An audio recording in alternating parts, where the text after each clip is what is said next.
Chilli powder, ಸಖತ್ ಖಾರ ಬಣ್ಣ ಮತ್ತು ರುಚಿ ಆಚಿ ಚಿಲ್ಲಿ ಪೌಡರ್. ಪಾರ್ಕ್ ಅನುಷ್ಠಾನ ಯಾವಾಗ ಅನ್ನೋ ಪ್ರಶ್ನೆ. ಬೆಳಗಾವಿ ಅಧಿವೇಶನದಲ್ಲಿ ಈ ಬಗ್ಗೆ ಚರ್ಚೆ ನಡೆಸುತ್ತಾ ಸರ್ಕಾರ. ಉತ್ತರ ಕರ್ನಾಟಕಕ್ಕೆ ಏರೋಸ್ಪೇಸ್ ಘೋಷಣೆ ಆಗಲಿ, ರಾಜ್ಯದ 5 ಕಡೆ ವಿಶ್ವ ದರ್ಜೆ ಏರೋಸ್ಪೇಸ್ ಪಾರ್ಕ್ ನಿರ್ಮಾಣ, ಏರೋಸ್ಪೇಸ್ ನಿರ್ಮಾಣದ ಬಗ್ಗೆ ಘೋಷಣೆ ನೀಡಿದ್ದ ಸಿಎಂ. ಬೆಳಗಾವಿ ಅಧಿವೇಶನದಲ್ಲಿ ಈ ಬಗ್ಗೆ ಚರ್ಚೆ ನಡೆಸುತ್ತಾ ಸರ್ಕಾರ ಅನ್ನೋದೊಂದು ಪ್ರಶ್ನೆಯನ್ನ ಇಟ್ಕೊಳ್ಳಲಾಗಿದೆ. ಉತ್ತರ ಕರ್ನಾಟಕಕ್ಕೆ ಏರೋಸ್ಪೇಸ್ ಘೋಷಣೆ ಆಗಲಿ ಅನ್ನುವಂಥದ್ದು ಬೇಡಿಕೆ. ರಾಜ್ಯದ 5 ಕಡೆ ವಿಶ್ವ ದರ್ಜೆ ಏರೋಸ್ಪೇಸ್ ಪಾರ್ಕ್ ನಿರ್ಮಾಣ.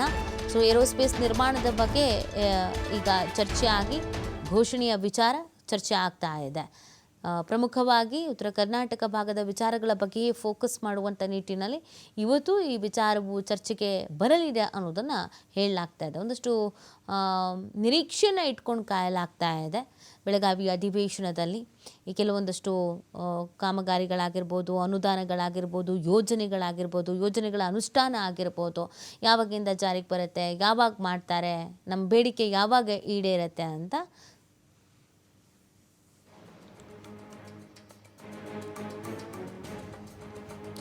ಕರ್ನಾಟಕ ವಾಣಿಜ್ಯೋದ್ಯಮ ಸಂಸ್ಥೆ ಅಧ್ಯಕ್ಷ ಹಾಗೂ ಮುಖ್ಯಸ್ಥರ ಜೊತೆಗೆ ನಮ್ಮ ಹುಬ್ಬಳ್ಳಿ ಪ್ರತಿನಿಧಿ ಒಂದು ಚಿಟ್ಚಾಟ್ ನಡೆಸಿದ್ದಾರೆ. ನೋಡೋಣ ಬನ್ನಿ. ಈಗಾಗಲೇ ಬೆಳಗಾವಿಯ ಸುವರ್ಣಸೌಧದಲ್ಲಿ ಚಳಿಗಾಲದ ಅಧಿವೇಶನ ಆರಂಭವಾಗಿದೆ. ಈ ಒಂದು ಚಳಿಗಾಲದ ಅಧಿವೇಶನದಲ್ಲಿ ಉತ್ತರ ಕರ್ನಾಟಕದ ಬಗ್ಗೆ ಚರ್ಚೆ ಆಗಬೇಕು. ಅದರಲ್ಲಿ ಮುಖ್ಯವಾಗಿ ಏನು ಅಂತಂದರೆ ಏರೋಸ್ಪೇಸ್. ಈ ಸಂಬಂಧಪಟ್ಟಿಗೆ ಈ ಹಿಂದ್ಗಡೆ ರಾಜ್ಯದ ಮುಖ್ಯಮಂತ್ರಿ ಸಿದ್ದರಾಮಯ್ಯನವರು ಕರ್ನಾಟಕಕ್ಕೆ 5 ಏರೋಸ್ಪೇಸ್ಗಳನ್ನು ಮಾಡ್ತೀವಿ ಅಂತ ಹೇಳಿದ್ರು. ಇದು ಘೋಷಣೆ ಆಗಲಿ, ಉತ್ತರ ಕರ್ನಾಟಕದಲ್ಲಿ ಒಂದು ಏರೋಸ್ಪೇಸ್ ಆಗಲಿ ಅಂತೇಳಿ ಒಂದು ಚೇಂಬರ್ ಆಫ್ ಕಾಮರ್ಸ್ ಈಗಾಗಲೇ ಸರ್ಕಾರಕ್ಕೆ ಪತ್ರ ಬರೆತು. ಈಗ ಮತ್ತೆ ಸರ್ಕಾರಕ್ಕೆ ಈ ಚೇಂಬರ್ ಆಫ್ ಕಾಮರ್ಸ್ ಏನು ಹೇಳುತ್ತೆ ಅನ್ನೋದ್ರ ಬಗ್ಗೆ ಚೇಂಬರ್ ಆಫ್ ಕಾಮರ್ಸ್ ಅಧ್ಯಕ್ಷರು ಮತ್ತು ಮುಖ್ಯಸ್ಥರಾದರೆ ನಾನು ಅವರನ್ನೇ ಮಾತಾಡ್ತೀನಿ. ಸರ್, ಈಗಾಗಲೇ ತಾವು ಸರ್ಕಾರಕ್ಕೆ ಜುಲೈ ತಿಂಗಳಲ್ಲೇ ಪತ್ರ ಬರೆದಿರಿ, ಉತ್ತರ ಕರ್ನಾಟಕಕ್ಕೆ ಏರೋಸ್ಪೇಸ್ ಆಗಬೇಕು ಅಂತೇಳಿ. ಈಗ ಮತ್ತೆ ಏನು ಹೇಳ್ತೀರಿ ಸರ್? ಈಗಾಗಲೇ ನಾವು ಪತ್ರ ಬರೆದಂತೆ ಈ ಚಳಿಗಾಲದ ಅಧಿವೇಶನದಲ್ಲಿ ಮುಖ್ಯಮಂತ್ರಿನ ಒಂದು ಪರ್ಸ್ನಲ್ ಆಗಿ ನಾವು ಇನ್ವೈಟ್ ಮಾಡಿ ಅವರಿಗೆ ಈ ವಿಷಯ ಬೇಡಿಕೆ ಇಡ್ತೀವಿ. ಆಮೇಲೆ ಈಗಾಗಲೇ ಇದಕ್ಕೆ ಬೇಕಾಗುವಂಥ ಎಲ್ಲ ಸೌಲಭ್ಯಗಳು ಸಹಿತ ನಮ್ಮ ಧಾರವಾಡ ಸುತ್ತಮುತ್ತಲೂ ಸಹಿತ ಜಮೀನುಗಳನ್ನು ಸಿಗ್ತಾವು. ಆಮೇಲೆ ಅದಕ್ಕೆ ಬೇಕಾಗುವಂಥ ಟೆಕ್ನಿಕಲ್ ಎಜುಕೇಷನ್ KLE ಸೊಸೈಟಿ ಇದೆ, ಆಮೇಲೆ IIT ಇದೆ, ಮತ್ತು ಸಾಕಷ್ಟು ಯೂನಿವರ್ಸಿಟಿಗಳು, ಎಜುಕೇಷನ್ ಇನ್ಸ್ಟಿಟ್ಯೂಷನ್ ಇದ್ದಾವೆ.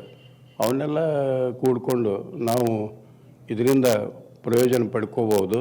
ನಮ್ಮ ವಿದ್ಯಾರ್ಥಿಗಳಿಗೂ ಸಹಿತ ಅನುಕೂಲ ಆಗತ್ತೆ. ಇಲ್ಲಿ ಸುತ್ತಮುತ್ತಲೂ ಸಹಿತ ಫೌಂಡ್ರೀಸು, ಆಮೇಲೆ ಇವು SEZ ಏರೋಸ್ಪೇಸ್ ವಿಮಾನಕ್ಕೆ ಬೇಕಾಗುವಂಥ ಸೌಲಭ್ಯಗಳನ್ನು ಸಹಿತ ಮಾಡುವಂಥ ಫ್ಯಾಕ್ಟ್ರಿಗಳೂ ಇದ್ದಾವೆ. ಆ ವಿಷಯವಾಗಿ ಈಗಾಗಲೇ ನಾವು ಬರೆದಂತೆ ಈ ಚಳಿಗಾಲದ ಅಧಿವೇಶನದಲ್ಲಿ ಮುಖ್ಯಮಂತ್ರಿಗಳು ಈ ವಿಷಯವನ್ನು ಗಂಭೀರವಾಗಿ ಪರಿಗಣಿಸಿ ಇದನ್ನು ಮಂಜೂರು ಮಾಡಬೇಕೆಂದು ನಾವು ವಿನಂತಿಸ್ತೇವೆ. Thank you sir. Thank you sir. ಸರ್ಕಾರಕ್ಕೆ ಏನು ಆಗ್ರಹಿಸ್ತೀರಿ ಸರ್? ಬೆಂಗಳೂರಿನಲ್ಲಿ ಏರೋಸ್ಪೇಸ್ ಸ್ಥಾಪನೆ ಆಗುವಂಥ ವಿಷಯ ಇದ್ದರೂ ಸಹ ರೈತರ ಮನವಿಗೆ ಹೋರಾಟಕ್ಕೆ ಮಣಿದು ಸರ್ಕಾರ ಏರೋಸ್ಪೇಸ್ ಅಲ್ಲೇ ರದ್ದು ಮಾಡಿದೆ. ತದನಂತರ ಸಮಗ್ರ ಕರ್ನಾಟಕ ಅಭಿವೃದ್ಧಿ ಆಗಬೇಕು ಅನ್ನುವಂಥ ಬರೀ ಮಾತಲ್ಲ, ಉತ್ತರ ಕರ್ನಾಟಕದ ಹುಬ್ಬಳ್ಳಿ ಮತ್ತು ಬೆಳಗಾವಿ ಭಾಗದಲ್ಲಿ ಏರೋಸ್ಪೇಸ್ ಮಾಡಬೇಕಂತೇಳಿ ಈಗಾಗಲೇ ಚೇಂಬರ್ ಆಫ್ ಕಾಮರ್ಸ್ ಜುಲೈಯಲ್ಲಿ ತನ್ನ ಮನವಿಯನ್ನು ಸರ್ಕಾರಕ್ಕೆ ಮಾಡಿದೆ. ಬೆಳಗಾವಿಯಲ್ಲಿ ಅಧಿವೇಶನ ಆದಾಗ ಈ ಭಾಗದ ಸಮಗ್ರ ಅಭಿವೃದ್ಧಿ ಬಗ್ಗೆ ಚರ್ಚೆ ಆಗಬೇಕು. ಈ ಭಾಗದಲ್ಲಿ ಏನು ಹೊಸ ಪ್ರಾಜೆಕ್ಟ್ ಇರಬೇಕು ಅದ್ರ ಬಗ್ಗೆ ಚರ್ಚೆ ಆಗಬೇಕು.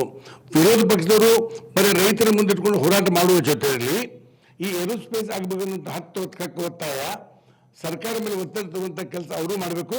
ಸನ್ಮಾನ್ಯ ಮುಖ್ಯಮಂತ್ರಿಗಳು ಮತ್ತು ನಮ್ಮ ಸುದೈವ ಇಂಡಸ್ಟ್ರೀಸ್ ಮಿನಿಸ್ಟರ್ ಸನ್ಮಾನ್ಯ MB ಪಾಟೀಲ್ ಅವರು ಈ ಭಾಗದವರು. ಆದ ಕಾರಣ ಈ ಬರುವ ಚಳಿಗಾಲ ಅಧಿವೇಶನದಲ್ಲಿ ವಿರೋಧ ಪಕ್ಷ ತನ್ನ ಕರ್ತವ್ಯ ನಿಭಾಯಿಸಬೇಕು ಮತ್ತು ಸರ್ಕಾರ ಏರೋಸ್ಪೇಸ್ ಈಗ ಸ್ಥಾಪನೆ ಮಾಡ್ತಂತೇಳಿ ಘಂಟಾಘೋಷವಾಗಿ ಹೇಳಬೇಕು ಮತ್ತು ಎಲ್ಲ ಪಕ್ಷಾತೀತವಾಗಿ ಚರ್ಚೆ ಮಾಡಿ ಕರ್ನಾಟಕ ಅಂದರೆ ಬರೀ ಬೆಂಗಳೂರು ಮೈಸೂರಲ್ಲ, ಈ ನಮ್ಮ ಕಿತ್ತೂರು ಕರ್ನಾಟಕ ಡೆವಲಪ್ಮೆಂಟ್ ಆಗಬೇಕಂದ್ರೆ ಏರೋಸ್ಪೇಸ್ ಇಲ್ಲಿ ಸ್ಥಾಪನೆ ಮಾಡ್ಬೇಕಂತೇಳಿ ನಾವು ಒತ್ತಾಯ ಮಾಡ್ತಾ ಇದ್ದೇವೆ. ಈಗಾಗಲೇ ಅಧಿವೇಶನ ನಡೀತಾ ಇದೆ, ಇದರಲ್ಲಿ ಚರ್ಚೆ ಆಗಬೇಕು, ಈಗ ಘೋಷಣೆ ಆಗಬೇಕು ಅಂತ ಹೇಳ್ತೀರಿ?